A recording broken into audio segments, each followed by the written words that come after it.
Big Lou, and welcome to Big Lou Barbecue. This is what I've got going on for you on this pit right here behind me at about 300 degrees Fahrenheit. I'm cooking a 9.5-pound pork shoulder. Going to make some delicious barbecued pulled pork. No, not smoked pulled pork down at 225, but it's going to be barbecued pulled pork because I'm cooking it up. I want it anywhere between 275 and 325. Here's the reason. Little boy had ball games earlier today to get home after afternoon, and gonna need dinner. So this thing can't take 9 to 10 hours. I got to get this thing cooked in 4 to 5 hours. So anyway, I'm gonna show you how I did it. One interesting thing is I am using my own injectable marinade and basting sauce. I'm gonna show you how I make the marinade and basting sauce in another video, which I will put in the description box as soon as both of these videos are uploaded. All right, I'm also rubbing this down with Bear's Butt Rub. If you haven't tried Bear's Butt Rub, get you some. It's really good. Now, I don't make any money off of it, but I'll just tell you, it's local to Central and West Louisiana, but you can order it online from anywhere. It's a really good pork rub and works well on other stuff too. Anyway, this is Big Lou Barbecue, and this is what I got going on for you. Just sitting back, chillaxing, enjoying this beautiful weather. Pork shoulder on the grill behind me. Big Lou Barbecue. Okay, what I've got here is about a 9.4-pound pork shoulder. Now, when you make your pulled pork from the shoulder cut instead of the butt cut, by the way, the butt cut would be about right here on this, okay? When you make it from the shoulder cut's gonna have skin on it. And you can cook it with the skin or you can cook it without the skin. Last time I tried this on video, I did it with the skin because I had heard that you can get some crispy skin, almost like cracklings, if you don't wrap it. But man, it took forever to cook. It took forever to cook, and I had to pull it off. I had to wind up wrapping it the last 2 hours because it wouldn't get through the stall because the juices wouldn't sweat out through the skin too well. And I didn't get that, and once I wrapped it, I didn't get that crispy skin and wound up feeding it to the dogs. So this time I'm gonna go ahead and cut it off. Now you can use any kind of knife you want, but I find it kind of easy with a fillet knife. I just do it like this right here, and I come under. You see that little membrane right there? And I come under and I just kind of go ahead and just pull and cut. All right, and cut this skin off. Now, don't throw the skin away. You can cook it up and serve it to the dogs if you don't want to eat it. But you can actually make cracklings out of it. I know Cajun cracklings are usually made from the pork belly skin, but you can make cracklings from just about any pork skin, and you can fry it up and you can get that lard. The cracklings are the byproduct of the lard making process. So as you pull this, just continue to cut. Try not to cut the meat too much. And you want to leave some fat on it because that'll help baste the meat. But your flavoring doesn't get through here too well if you leave the skin on. So that's why a lot of people prefer to use the butts instead of the skin. So anyway, probably at this point of the video, I'm going to go ahead and edit it and show you what it looks like once I get this whole fat cap cut off of here. But you see what we're doing? We're just easy taking it on off, all right? Not hard to do. Big Lou Barbecue. Okay, it's time to score, inject, and rub, and we're speeding up these 3 sections to save your time and your data plan. I made a little mistake cutting the skin off of there, as you can see, but that's all right. And you can save the skin, cut it into strips, and make cracklings out of it if you want to. All right, and cracklings is just a byproduct of the lard rendering process. Once you get the skin off of it, I like to score it. This little trick I'll actually learn from the side of the can of the Bear's Butt Rub. This Bear's Butt Rub is what I'm gonna put on in a few minutes. And what you do is you score the thing on both sides, top and bottom, and then I try to get the sides as well.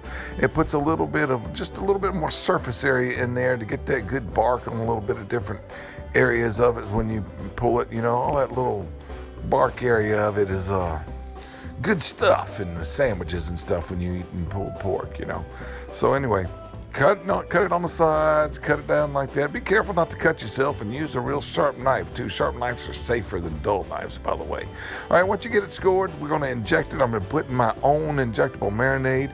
I made a marinade up with my homemade pork stock, some apple juice, apple cider vinegar, some olive oil, some cane syrup, and some of the rub you use. I put some bear's butt rub in it. Whatever kind of rub you're using is what you want to put in your injectable marinade and basting sauce, okay? And I using cold marinade here to put in this cold piece of meat, but when I baste it on the grill, I've got the stuff hot, because you don't want to be basting the meat with cold baste, because then you're just slowing down the cooking process. All right, so I keep the basting sauce hot on the grill. I tried in a frying pan here a little bit. You'll see that in the video. And then later I put it into a mason jar and just keep the mason jar on the grill. It took me about 6 hours to get this whole thing cooked, though I wanted to get it done in 5. But anyway, almost 6.5 really. All right, this is the Bear's Butt Rub. It's available in central Louisiana grocery stores, maybe even in West Louisiana. You can order it online at bearsbuttrub.com. I don't make any money off of it, not offering you any discounts on it or anything like that. Just want to tell you about it because I think it's good stuff, because it's different than most other pork rubs with the sweet and savory thing that most other pork rubs have. This has a sage base to it, and it's real savory with some black pepper, and the salt content is way down the list. Anyway, we just rubbed the whole thing down with the Bear's Butt Rub, and we're ready for the grill thrill. Okay, I've got about half a chimney of coals on this side and half a chimney of coals on that side. Now what I'm going to do is right here in the middle, I'm going to take this Dutch oven trivet right there, and I like to set it down right here in the middle. Get off of there. Do it tones because it's hot. Kind of like having arm hair most of the time, but I might have to reach in here in a minute. All right, I'm going to drop in some pecan wood here. Yep, gets my arm hair off.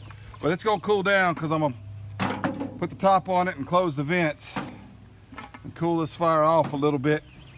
Want this thing cooking around 275 to 300. Set that down right there. Put some water on it like that. Put this grill grate. I've already oiled the grill grate. Now I've cut out the ribs or spines or rails or grates or whatever the heck you call them. 3 from this side and 3 from that side. This is my slow cooking grate on this old smoky. And so when I'm slow cooking something like a big piece of meat like this pork shoulder, I can add more coals. I'll be adding more coals about every 45 minutes to an hour or so on this. All right, I'm gonna put the lid on it and let it cool down to about 300 degrees, and I'm gonna go get the pork shoulder. Okay, welcome back to Big Lou Barbecue. And this is what I've got going on. We're gonna look at this pork shoulder. Now this is that marinade that I made, and I've heated it up a little bit, and we wanna keep it hot, okay? See if I can find room for it here. And we're gonna baste this. This thing is looking delicious. I need to add 4 coals, or maybe 8 coals to each side. Probably, yeah, 3/4 of a dozen will be right. All right, so we just set this here. I got this wonderful little handcrafted by Cajun Sticks meat turner. I'm just gonna take it like that. You see that bone's already coming off of there. Don't worry about this thing cooking too fast. It's gonna be just fine. I'm gonna baste the bottom. And remember, we injected it, so we got this stuff all inside there. And we're gonna baste this part. And we're gonna baste that part.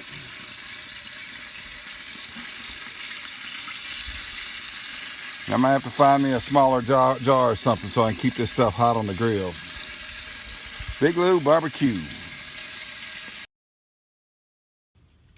All right. We are about, sit on there, right? It doesn't want to sit down, does it? We are about, oh, this basting sauce is boiling. You want that basting sauce hot. Went ahead and put it in a mason jar because I had more room to fit it on the grill. Been about an hour and a half since we last basted it. So it's time to do it again. Getting some good bark on here. That bone is pulling away. It's been on about 3 hours, and I'm looking for about 4 to 5 hour cook on this. We're barbecuing it, not smoking it. So we're gonna get some of that rough bark around the end.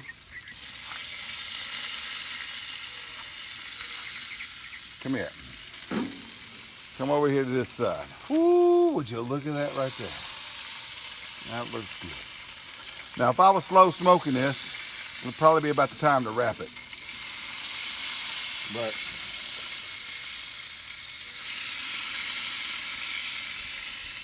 now look here, I'm gonna turn it around.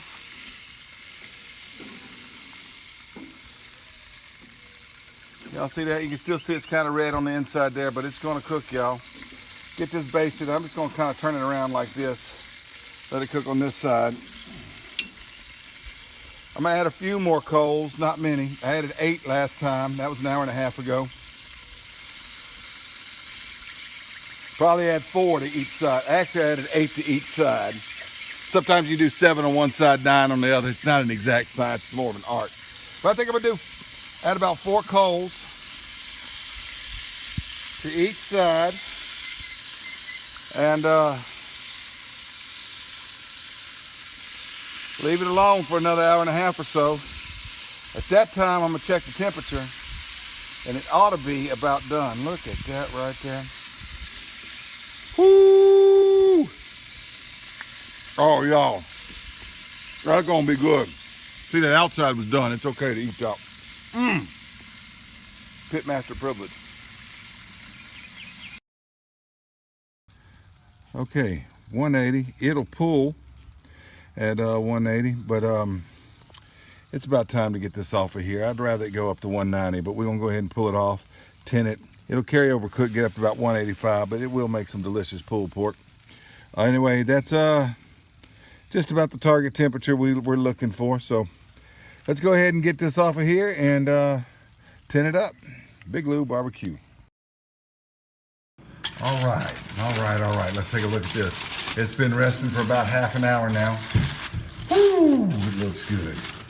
Now, I cooked the whole thing naked. I did not wrap it in aluminum foil. I did not do the Texas crutch on it. All right. So I cooked the whole thing, and I did it, most of it around 300, 275 to 300. It did get down to about 250 for the last several hours of the cook, just because I didn't want this bark to get any blacker, so I didn't want it any hotter than that. Anyway, let's cut this thing open, and we'll show you. Oh, the knife just kind of slides right on through there, y'all. Look at that. Look at that right there. Look how easy that pulls. With all that injectable marinade I put in there that I made. You see that? You see that stuff right there? That's that marinade that I made. All inside there. This thing is going to be delicious. You want to taste this? Sure. Here. Camera lady, my daughter. Ma'am. Is it good? Yes, sir. It's good. And my wife likes it like this because it's sliceable. I'm gonna pull it, but it's sliceable. How is it? It's delicious. Very good. All right. Oh, that's good stuff. Good stuff. Let me see, my son wants some. Here, taste this. Like that. It's good. All right. Now, will it pull? Oh yeah, it'll pull. It will. It'll pull. All right, Big Lou Barbecue, pulled pork shoulder. All right, y'all, see that?